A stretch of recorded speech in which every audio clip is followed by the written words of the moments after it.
getting ready to move on to race 2, the main, which will be 60 plus.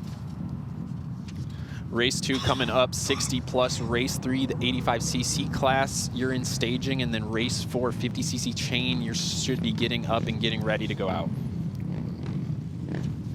Race 2, 60 plus, we've got Davey Durrell, number 58, 60, Dave Tayo, 48, Michael Vital, Monty Klein, number 1, Daniel Peterson, 77, 936, Dink Stevens, Rick Reed starting in 7th on the 59, 43 is Randy Oakes, 89, Randall Senef, 12, Marcus Ricketts, the 290 of Scott Larson, and 369, James Rolland in that last transfer spot here tonight. 12 riders, multiple rows. Get ready to battle, and Dave Tayo on the front row. We've got Davey Durrell taking that 2nd spot down. Dave Tayo will be starting directly on the groove.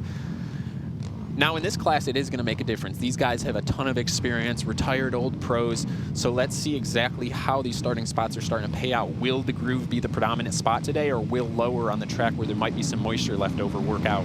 This will be a watch for the other racers to pay attention to, see how it works out. Dave Tayo gets a great jump. He's going to try to shut the door on Davey Durrell, close out, and not give him room to continue on.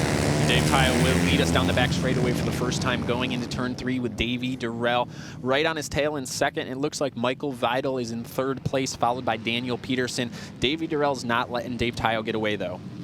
And these two guys have done battle on a regular basis. So it's, right there, Dave Tayo makes a little mistake, opens the door, and then he's on the outside, sees Davey Durrell up the inside, gives a little bit too much gas, and allows Davey Durrell to get a couple bike lengths going. The one thing you don't want to do is you don't want to give Davey Durrell the opportunity. Once he's out front, he can try to set sail and break away, but Tayo's going to keep him honest.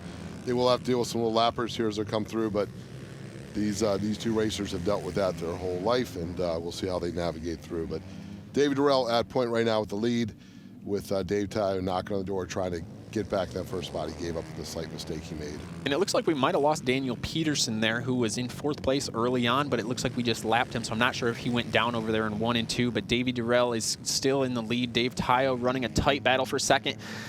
He's going to have to make something happen. Davey Durrell's most likely not going to make a mistake. Such an extreme veteran in this sport, having a great professional career. As we're 4 laps into this, the lappers may actually play a little part in it, but we'll see how that goes. If one of them has to go a little bit higher, get off the line, get some of that dust, I could open the door just to put a wheel in. These guys have been racing for a long time, and even though it's a 60-plus class, they're not going to hesitate to put a little bit of wheel in, let them know they're there, and maybe help move them out of the way a little bit. And right here we go, starting with the lappers on lap 6 of this race. Davey Durrell is able to navigate smoothly by the 369 of James Rolland, and he's coming up on Randall Senef here in a bad spot. Yeah, it's going to allow Dave Tayo to tighten it back up, and Senef is definitely blocking. Tayo's going to try to drop it underneath it. Now the question is, can they both? They're racing down. There he is, Tayo around the top outside. The lapper did play a part, but Tayo's going to lose stuff and going to give it back up to Durrell. And Randall Senef takes a look over. He's wondering if he's getting passed, but no, those are the leaders coming by. And Davey Durrell gets the lead back as Dave Tayo just went in a little bit too deep and did lose it in the dust. I think Dave Tayo saw an opportunity, but knew it was going to be a long shot, but he went for it anyways. Got 1 lap left to go. Davey Durrell is back at point. He's put a little gap between him and the 2nd place rider, Dave Tayo. At this point, he just needs to make it clear past these last few lappers, and he'll be taking home a win in this 60-plus class here at Callahan Speedway. And coming to the checkered, we will have Davey Durrell grabbing the win in 60-plus with Dave Tayo in 2nd, Michael Vidal in 3rd. Those top 3 guys really checked out. They did, and they're no strangers. They've been here at the Throwdown for year after year, and no shortage of talent. It's great to see them continue racing at that high level.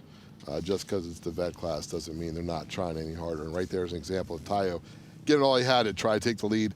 Durrell's just a cagey veteran. He knew where to thread the needle, get past the lapper, and back past Tayo, and go back to point. Yeah, Davey tried being patient there, and Dave Tayo said, hey, I got to take my shot now, and it didn't quite pay out just because of the line. You know, there wasn't a lot of room there, and Randy Senef did what he was supposed to do and hold the line.